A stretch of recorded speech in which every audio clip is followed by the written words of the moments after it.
বাইরে থেকে বাসায় এসে সিঁড়ি দিয়ে আমাদের রুমে যাচ্ছি।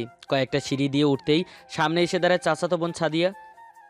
কিরে, এমন ল্যাম্পপোস্টের মতো সামনে এসে দাঁড়ালি কেন? কি বললি তুই? আমি ল্যাম্পপোস্ট? তাহলে তুই কি? তুই একটা তাল গাছ। দেখ, তোর সাথে এখন ঝগড়া করার কোনো ইচ্ছে নেই আমার। সামনে থেকে সর। তোর সামনে থাকার আমারও কোনো ইচ্ছে নেই। তুই আমার বান্ধবী ইরাকে কি বলেছিস? আমি আবার তোর বান্ধবীকে কি বলবো? আমার সাথে তো দেখাই হয়নি।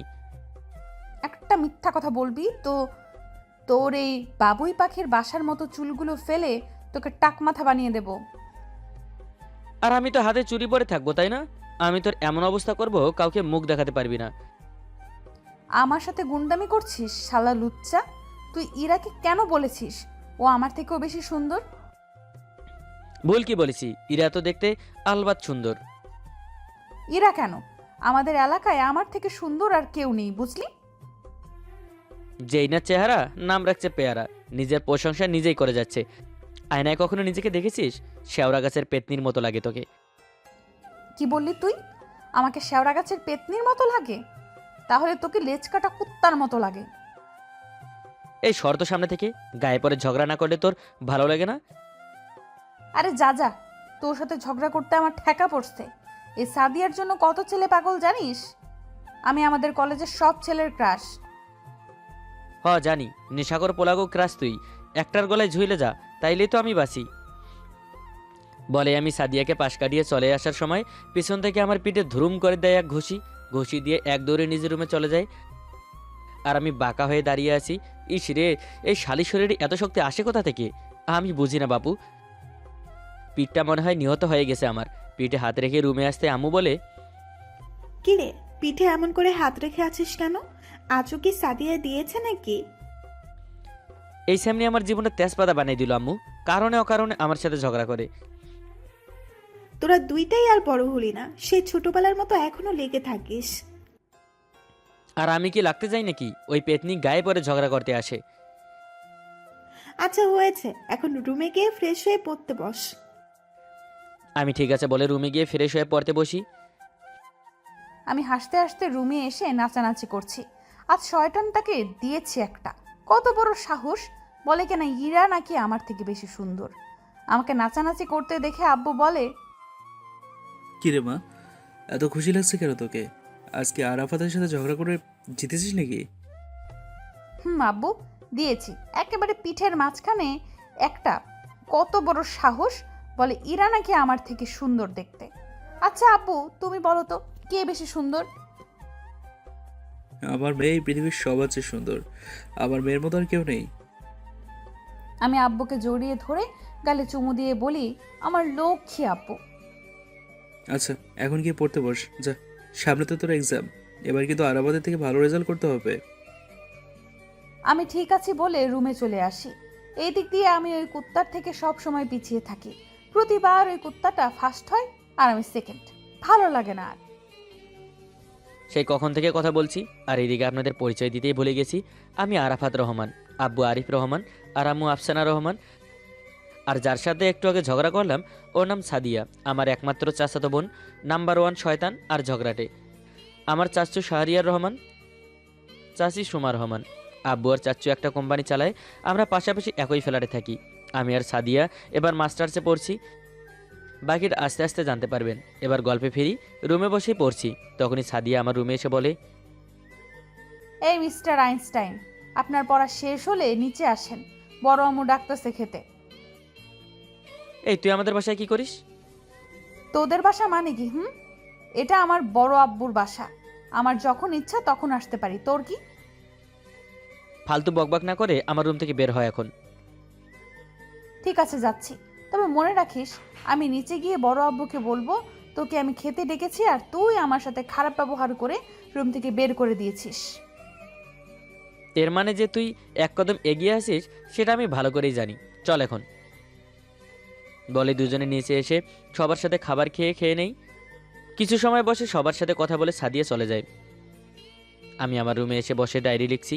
এটা আমার একটা নেশা। প্রতিদিন ডায়েরিতে কিছু না কিছু লিখি। ও চাঁদ, কোথায় তোমার ঠিকানা? আজকে রাতে চাঁদ মুখখানা দেখতে পাবো কি? তুমি সূর্যের সাথে লুকোচুরি খেলো, বলো তো? তাকে বলে চন্দ্রগ্রহণ। আর আমি সমুদ্র ভাটা পোড়া মুখ, চেয়ে থাকি নির্জন। বোঝো নাকি বোঝো না, দেখো নাকি দেখো না, তুমি সৌরলোকে মেয়ে নাকি আমাবস্যার ফুল? কোথা আমার হারিয়ে যাওয়ার কীর্তিনাশার কুল, পাবো নাকি পাবো না? ডায়েরি লিখে রুমের লাইট অফ করে ঘুমিয়ে পড়ি। পরের দিন সকালে ঘুম থেকে উঠে ব্রাশ করতে করতে নিচে এসে দাঁড়িয়ে আসি। হঠাৎ ওপর থেকে পানি এসে আমাকে গোসল করিয়ে দিল। রাগে কটমট করতে করতে ওপরে তাকিয়ে দেখি সাদিয়া দাঁত কেলিয়ে হাঁটছে। এই, তুই আমার ওপর পানি মেলি কেন? ইচ্ছে হইছে মারছি, কি করবি তুই? তুই এখানে দাঁড়া, তারপর দেখ কি করি। আয়, আমি কি ভয় পাই তোকে মনে করছিস? একে তো পানি মারছিস, তার উপর আবার চড়াং চড়াং কথা। দৌড়ে ওপরে গিয়ে দেখি সাদিয়া কোমরে ওড়না গুজে দাঁড়িয়ে আছে। আমি আশেপাশে তাকিয়ে দেখি ফুলের টবগুলো পানি দেয়া, মাটিগুলো এখনো ভেজা। দুই হাতে মাটি নিয়ে ওর সারা মুখে মেকআপ করিয়ে দিলাম মাটি দিয়ে। এবার দেখ কেমন লাগে আমার গায়ে পানি দেয়া, তাই না? কুত্তা হারামি, তুই আমার মুখে মাটি দিয়েছিস, আজকে আমি তোরে খাইছি। বলেই রুমে গিয়ে একটা তেলের বোতল এনে আমার মাথায় ঢেলে দেয়। যা এবার, আজকে সারা দিন সাবান দিয়ে ঘষাঘষি কর। একদম বন মানুষের মতো লাগছে তোকে এখন। আমার গায়ে তেল দেয়া, আজকে আমি তোকে। বলে সাদিয়ার বাহু ধরে আমার কাছে এনে আমার গাল ওর গলায় গাড়ে গসতে থাকি। কিছু সময় ছোটাছুটি করে আমাকে শক্ত করে জড়িয়ে ধরে বড় বড় নিঃশ্বাস নিচ্ছে। এতটা সময় আমি রাগের মাথায় কি করেছি নিজেও বুঝতে পারিনি। সাদিয়া আমাকে জড়িয়ে ধরার পর বুঝতে পারলাম আমি কি করেছি। নিজেকে সামনে নিয়ে সাদিয়াকে সারিয়ে রুমে আসতে আম্মু বলে, কিরে, তোর সারা গায়ে তেল মাখিয়ে দিল কে?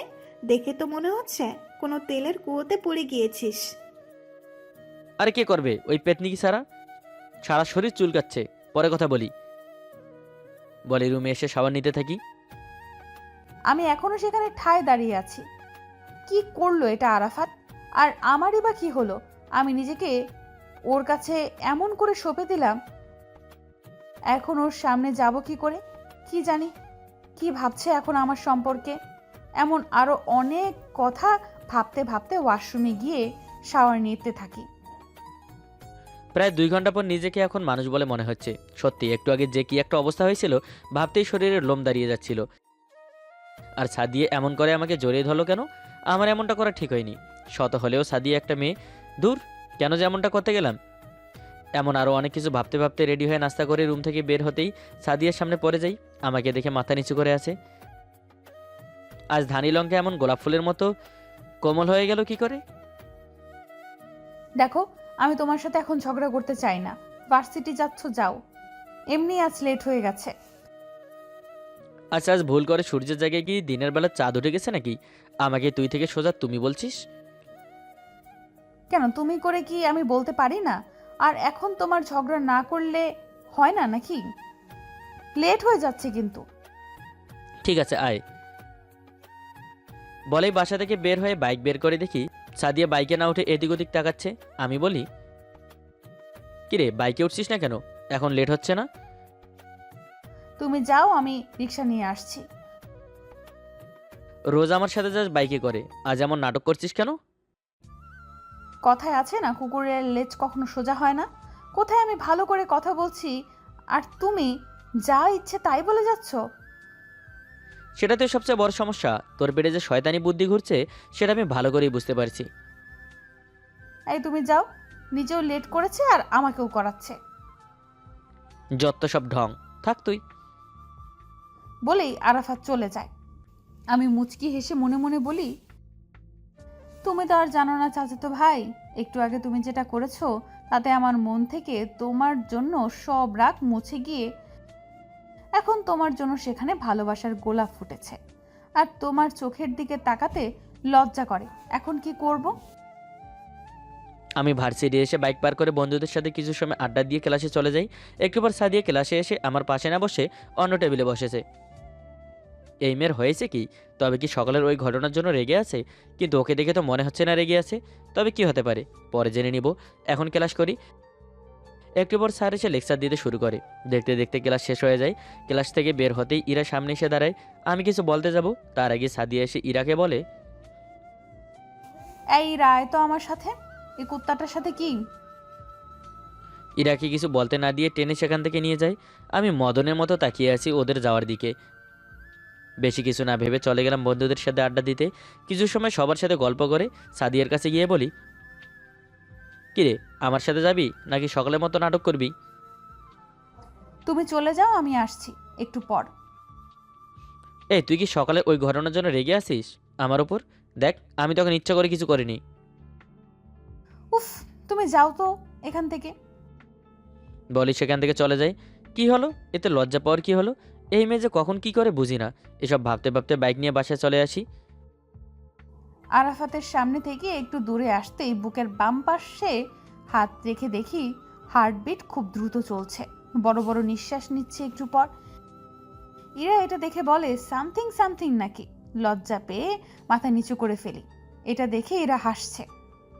বাসায় যাওয়ার জন্য হাঁটতে গেলে কোথা থেকে আমাদের ক্লাসমেট অয়ন এসে হাত ধরে টানাটানি করছে আর আজে বাজে কথা বলছে। ভার্সিটি থেকে বের হয়ে মাত্র অল্প কিছু দূর এসেছি, মোবাইলটা বেজে ওঠে।